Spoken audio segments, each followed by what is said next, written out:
안녕하십니까. 복고대 지광입니다. 반갑습니다. 우리가 이렇게 줌으로 또 부처님 말씀을 같이 나누기도 하고, 또 부처님 말씀을 현대 어떻게 하면 이렇게 잘 믹싱을 시키고 잘 이렇게 조화를 이루어서 나갈 수 있게 그렇게 노력을 하고 있는데요. 아주 중요한 건 뭐냐면 곳곳마다 다 각양각색의 뭔가 혼돈이랄까 대립이랄까 여러 가지 어려운 상황이 많잖아요. 우리 중생들이 부처님 말씀대로 우리 중생들이 중생 그랬죠. 전부가 다 이기심이 존재한 한 절대로 고통은 사라질 수가 없습니다. 그리고 이기심이 존재한 한 죽음도 사라질 수가 없어요. 그러니까 우리가 사는 세상은 이렇게 자꾸만 공부를 시켜서, 그래서 교화하고 제도해 나가면서 자꾸만 고쳐나가는 방법 외에는 다른 방법이 없습니다. 그렇기 때문에 부처님께서 이 땅에 오셔서 84,000 대장경을 열어주셔서 이렇게 시대를 바꿔서 줌으로도 공부하고 있는 겁니다. 오늘 또 여러 가지 또 어려운 문제들을 여러분들이 고견을 주신 대로 또 풀어가도록 하겠습니다. 대단히 감사합니다. 누가 먼저 질문하실까요? 네. 누가 하실까요? 네. 해보세요. 네. 머리띠 두르신 분 너무 이쁘게 생겼습니다. 네. 고맙습니다. 해보세요. 네. 저는 제주도에 살고 있는 불자 강혜련입니다. 그러세요? 네. 멀리서 큰 스님을 늘 응원하고 있습니다. 고맙습니다. 네. 예, 스님. 네.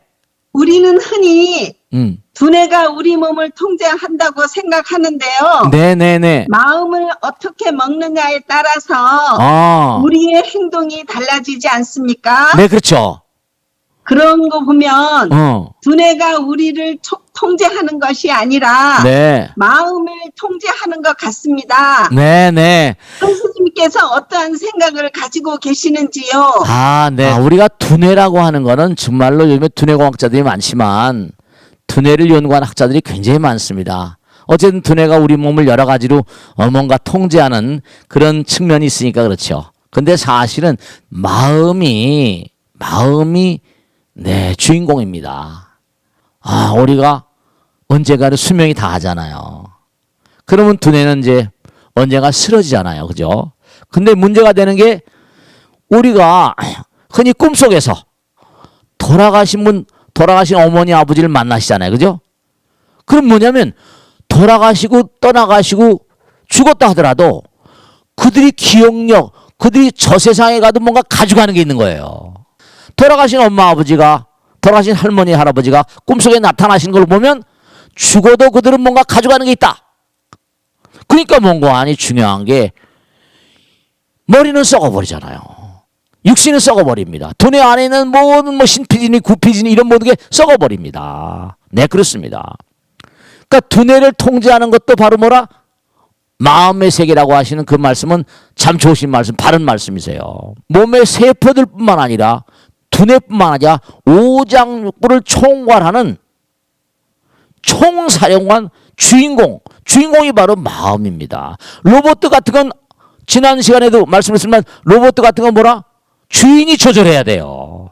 갈아오라 리모컨으로 작동하든지 말이죠. 기계덩어리거든요. 기계덩어리입니다. 이제 앞으로 그 내부에 어떤 의식 구조를 심을지는 모르겠습니다만은 중요한 게 당장 보면 우리가 부정적인 마음, 독심이라고 그러잖아요. 그죠? 독심을 가지고 있으면 분명히 뭐죠? 문제가 독심. 마음은 일체유심적으로니까 일체 모든 만상은 마음이 짓는다고 했으니까 마음은 뭔가 하니 물질을 만듭니다. 책적 시공이니까. 그러니까 좋은 마음을 쓰면 좋은 물질이 나오고 나쁜 마음을 쓰면 나쁜 물질이 나오니까 독심을 먹으면 독소가 나옵니다. 근데 독소가 딱 나오면 어떻게 된다? 그 독소를 먹으면 세포는 언제가 말씀했죠? 세포 하나에 유전자가 있는데 유전자 하나에는 뭔가니 60억, 30억 쌍의 유전자가 들어있습니다. 그러니까 독소가 우리가 나쁜 걸 먹으면 우리 몸도 병나잖아요. 그죠? 유전자도 독소를 먹으면 유전자 변화가 옵니다. 처음에는 이게 약한 것일지 모르겠지만 쌓이면 어떻게 될까요? 유전자의 변화 가운데 유전자는 뭐냐? 다음 때로 넘어가는 유전하는 그런 그 세포가 다시 생길 때는 독소가 또 먹어버리거든요. 점점 가면 갈수록 어떻게 될까요?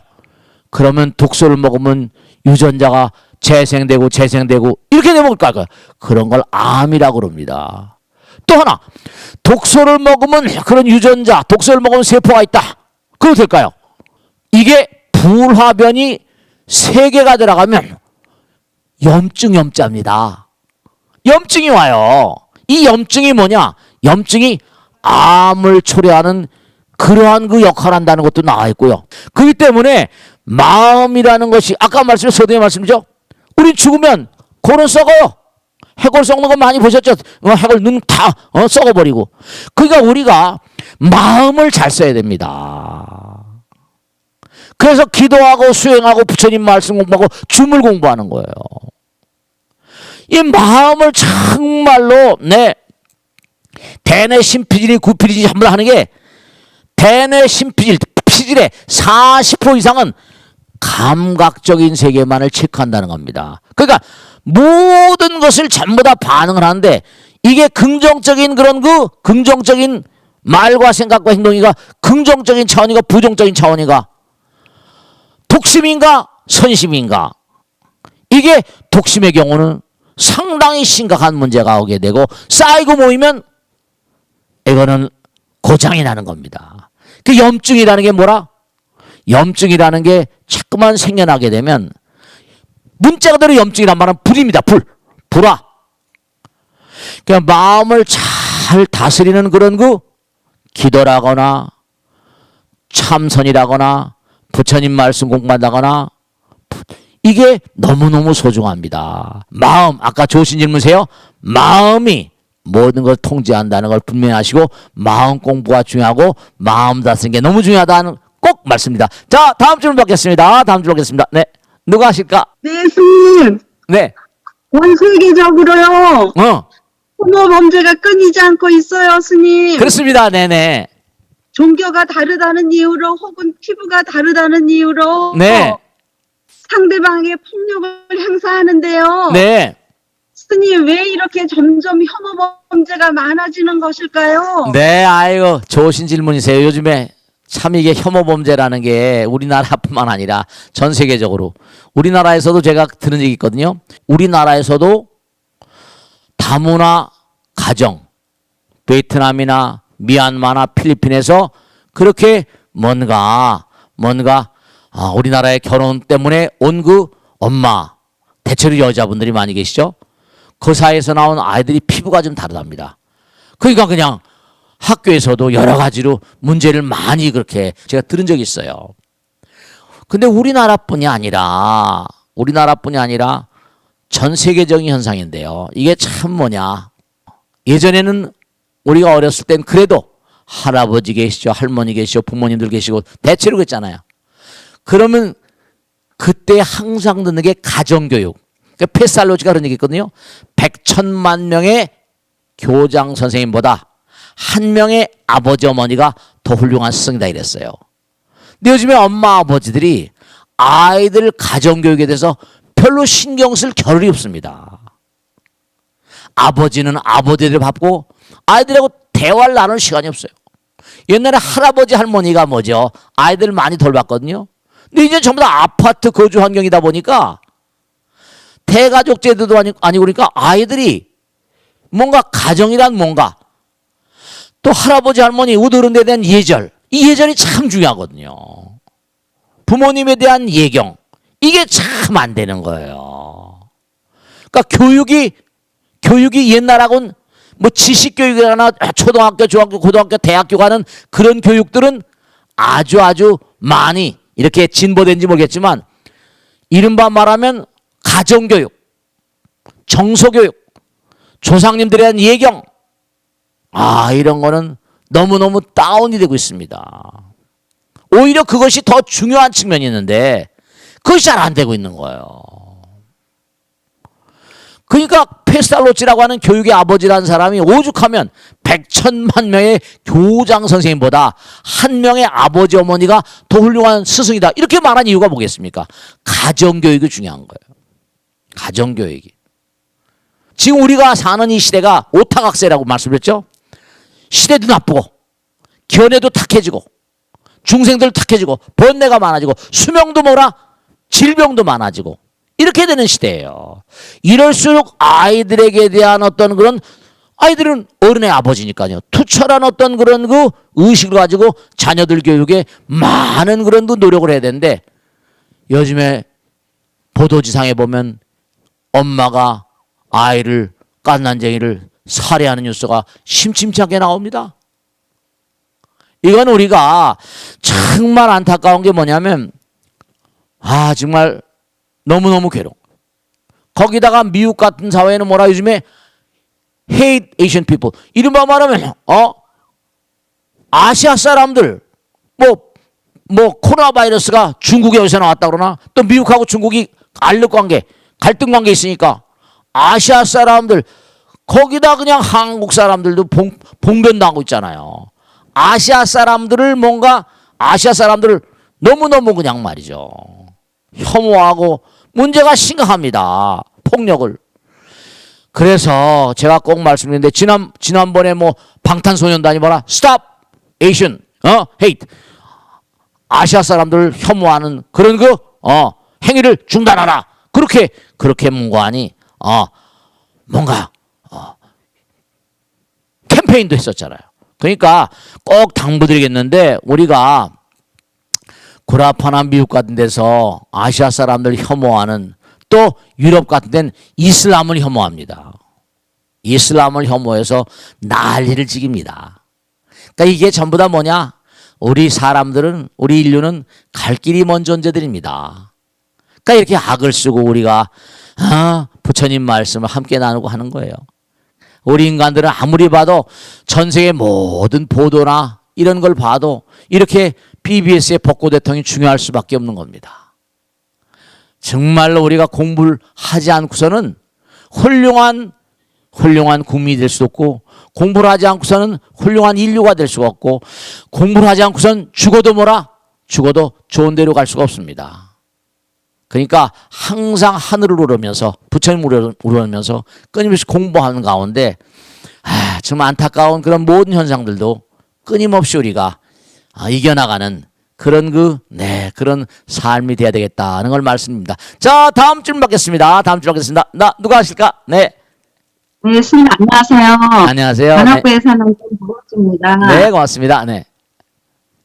영국의 한 부부가 나무에 사는 새소리가 시끄럽다고 나무를 정확히 반으로 잘라냈다는 기사를 봤습니다. 네. 같은 소리도 싫다고 생각하면 견딜 수 없을 정도로 싫어지는 게 사람 마음이라는 걸 새삼 깨닫는데요. 네. 현 시대에 우리는 어떻게 마음을 쓰면서 살아야 할지요. 네, 스님께 좋은 말씀 듣고 싶습니다. 네, 좋은 질문이세요. 그런 거 있죠, 그죠? 사랑하는 남편인데, 사랑하는 아내인데 평상시에 사랑해요. 그리고 같은 이불 밑에서 또 살잖아요. 그런데도 어떤 때는 남편의 목소리조차도 듣기 싫은 거예요. 어떤 데는 아내가 뭐라는 것도 고가워지고, 그렇게 사랑하는데도 인간의 마음은 가장 가까운 사이에서도 그게 싫을 땐 싫어지는 거예요. 참 이상한 거예요. 그렇기 때문에 항상 문고하니 부부간에도 그렇고, 제가 언젠가 말씀했죠. 몇 번이나 말씀했죠. 부부간에도 정말로 진짜로 남편이 싫어질 때, 아내가 싫어질 때, 그때는 그런 생각이 드는 즉시에 이건 아닌데 이런 생각해야 됩니다. 그것도 수행이에요. 그것도 수행입니다. 그냥 새가 우는 소리가 시끄럽다고 그 마을에 있는 아마 바로 옆에 집이었는 모양이죠. 그 나무를 반토막 냈다. 참 그것도 하기 힘든 일입니다. 보통 힘든 일이 아닙니다. 그때 나무를 반 조각을 어떻게 한번 구경하고 싶은데, 네. 근데 제가 체험한 건 하나 말씀드릴게요. 제가 서초동에 있을 때인데요. 제가 그땐 정말 힘들 때였습니다. 왜냐? 우리 스님네들은요, 아침에 새벽 3시 반만 되면 무조건 일어나야 돼요. 그래서 3시에 일어나가지고 목탁을 치고 새벽 기도를 합니다. 처음엔 몰랐었어요. 그냥 목탁을 치고 하니까 불교 신자들은 목탁 소리가 그렇게 고깝지 않겠죠. 근데 그 주변이 전부 다 교회 바다인 거예요. 3위가 아파트 있는데. 그러니까 이게 목탁을 치는 소리가, 불교 신자들은 목탁 치는 소리가 뭐 그냥 나쁘지 않겠는데, 새벽마다 3시 반에 목탁을 치니까 지네리 뭐라? 도끼 들고 쳐도 도끼 들고. 처음엔 이 사람들이 너무너무 이게 웃기는 사람들이네. 도끼 들고 쳐들어오니까요. 막 문을 뽀갭니다. 그러니까 저는 어떤 거야? 무서워가지고 말이죠. 도망가가지고, 그 천정 있잖아요. 천장에다가, 이렇게 쥐 다니는 데 있죠. 쥐 다니는데, 사닥다리 놓고 그 위에 올라가서 사닥다리 끌어들이고 말이죠. 거기서 자고 그랬었어요.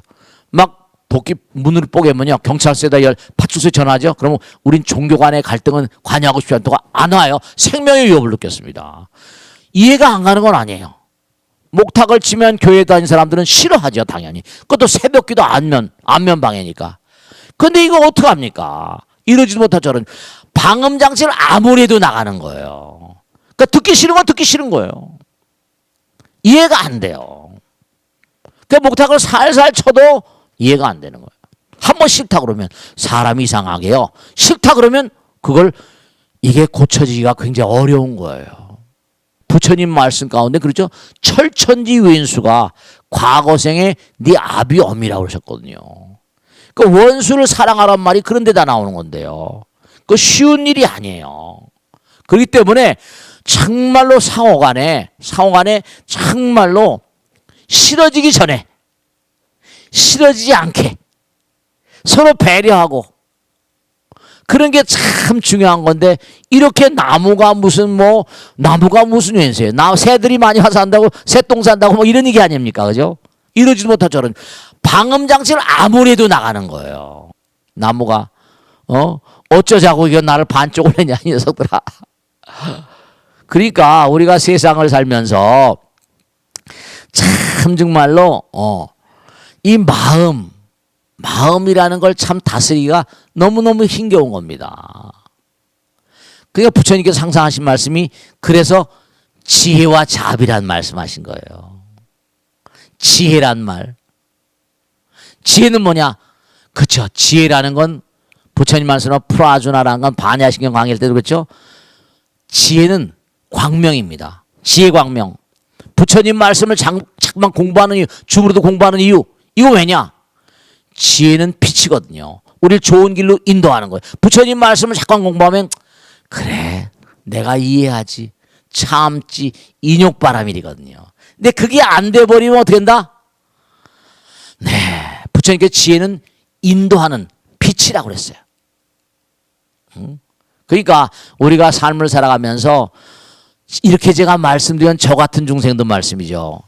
정말로 견디기 어려운 그런 상황들도 많이 있죠. 근데도 견디기 어려워도 견뎌야 되는 겁니다. 참기 어려워도 참아야 됩니다. 네, 정말로 어려운 그런 상황이라 하더라도 우린 끊임없이 부처님 말씀대로 참고 견디면서, 반야 바람일다가 무슨 거 아니, 제가 지난번에 말씀드렸지만 항상 육바람일잖아요. 마음의 문을 열고 우주의 법칙을 생각하고 정말 참는 마음으로, 인류라는 거는 항상 제가 드린 말씀이지만 부처님 말씀대로, 부처님께서 왜 이 땅에 오셨겠어요? 우리 인간들은 갈 길이 멉니다. 그러니까 끊임없이 공부하고 또 공부하고 또 공부하고, 그렇게 나가지 않으면 안 되는 존재라는 걸 분명히 좀 생각하실 당부드립니다. 네, 오늘 여러 가지 말씀들, 좋은 말씀들을 많이 나눴어요. 좋은 질문들도 많이 해주시고, 이렇게 여러분들의 질문을 받으면 저도 한번 공부하고 말이죠. 그러니까 다른 사람들의 의견을 잘 들어줄 수 있는, 그게 부처님께서 다른 사람들의 의견을 들어줄 수 있는 것만 하더라도 공덕이 된대요. 남들이 답답해서 얘기하는 거 들어줄 수 있는 그런 귀만 가졌어도 공덕이 된답니다. 그러니까 아파하고 쓰라리하고 슬퍼하는 그런 사람들의, 주변 사람들의 얘기를 많이 들어주세요. 항상 중요한 게 상대방 얘기를 많이 들어주는 거. 귀를 많이 빌려주는 거. 성인성자는 귀에다가 입구에다가 왕입니다. 귀를 많이 빌려준 사람. 네. 귀를 많이 빌려주고 듣는 사람. 그런 사람이 성자예요. 그리고 입으로는 항상 몸과하니 중생들을 사랑하는 말씀을 하신 분들. 많이 들어야지 지혜로워집니다. 그래야지 좋은 말씀들을 많이 하실 수 있죠. 자, 오늘 함께 해주신 여러분 고맙습니다. 대단히 감사합니다. 다음 주에 다시 뵙겠습니다. 고맙습니다.